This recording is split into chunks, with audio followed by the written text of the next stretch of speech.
ស្របពេលវីរុសនីប៉ាកំពុងឆ្លងដែនឥណ្ឌាមានប្រទេសជាបន្តបន្ទាប់បានចេញការព្រមានឲ្យពលរដ្ឋប្រុងប្រយ័ត្ននិងតាមដានរោគសញ្ញាហើយឥឡូវនេះវិជ្ជបណ្ឌិតវៀតណាមប្រាប់ថាកុំប្រហែសឲ្យសោះព្រោះរោគសញ្ញានីប៉ាគឺស្រដៀងផ្ដាសាយខ្លាំងណាស់ប្រយ័ត្នច្រឡំគ្នាបើមិនស្រួលត្រូវទៅពេទ្យសារព័ត៌មាន VN Express បានដកស្រង់សម្ដីលោកសាស្ត្រាចារ្យ Wu Koddat អនុប្រធានផ្នែកជំងឺតំបន់ក្តៅនិងអន្តរាគមន៍កាត់បន្ថយគ្រោះថ្នាក់នៃមន្ទីរពេទ្យសាកលវិទ្យាល័យវេជ្ជសាស្ត្រទីក្រុងហាណូយដែលព្រមានកាលពីថ្ងៃសុក្រទី30ខែមករាឆ្នាំ2026ថាដោយសារតែនីប៉ាមានកម្រិតមេរោគសាហាវខ្លាំងនិងមានអត្រាស្លាប់ខ្ពស់បំផុតដូច្នេះត្រូវបែងចែករោគសញ្ញាឲ្យដាច់កុំឲ្យច្រឡំគ្នាជាមួយជំងឺផ្ដាសាយដើម្បីការពារអាយុជីវិតលោកបានបញ្ជាក់ថាពេលឆ្លងវីរុសនីប៉ាដំបូងគឺវាចេញរោគសញ្ញាដូចជាគ្រុនក្តៅឈឺក្បាលនិងអស់កម្លាំងជាដើមដូច្នេះការពិនិត្យឲ្យច្បាស់អំពីរោគសញ្ញាគឺជារឿងសំខាន់ព្រោះថាអ្នកជំងឺអាចព្យាបាលទាន់ពេលមិនទុករហូតដល់អាការៈកាន់តែធ្ងន់ធ្ងរធ្វើឲ្យស្មុគស្មាញដល់ការព្យាបាល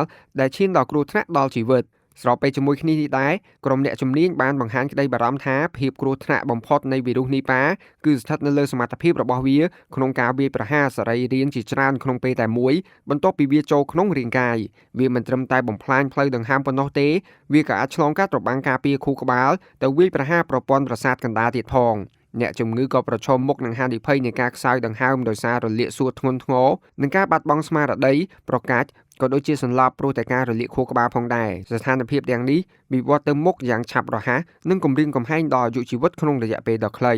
យ៉ាងណាបើយោងតាមក្រសួងសុខាភិបាលកម្ពុជាវីរុសនីប៉ាមានរោគសញ្ញាដូចជាបុគ្គលដែលឆ្លងវីរុសនីប៉ាអាចគ្មានរោគសញ្ញារហូតដល់មានជំងឺផ្លូវដង្ហើមស្រួចស្រាលនិងរលាកខួរក្បាលធ្ងន់ធ្ងរដូចជាហើមខួរក្បាលនិងអាចស្លាប់រយៈពេលពីឆ្លងវីរុសនីប៉ារហូតដល់ចាប់ផ្ដើមមានរោគសញ្ញាគឺមានចន្លោះពី4ថ្ងៃទៅ14ថ្ងៃតែរហូតដល់45ថ្ងៃរោគសញ្ញារួមមានគ្រុនក្តៅឈឺក្បាលក្អកឈឺបំពង់កពិបាកដកដង្ហើមក្អួតឈឺសាច់ដុំនៅពេលដែលខួរក្បាលហើមធ្វើឲ្យវិលមុខងងុយដេកវិបត្តិស្មារតីប្រកាច់សន្លប់ក្នុងអំឡុងពេល24ទៅ48ម៉ោងដែលជារោគសញ្ញាទាក់ទងនឹងប្រព័ន្ធប្រសាទបុគ្គលដែលមានជំងឺរលាកខួរក្បាលស្រួចស្រាលតែងមានផលវិបាកប្រព័ន្ធប្រសាទរយៈពេលយូរបន្ទាប់ពីជាសះស្បើយក្នុងនោះ20%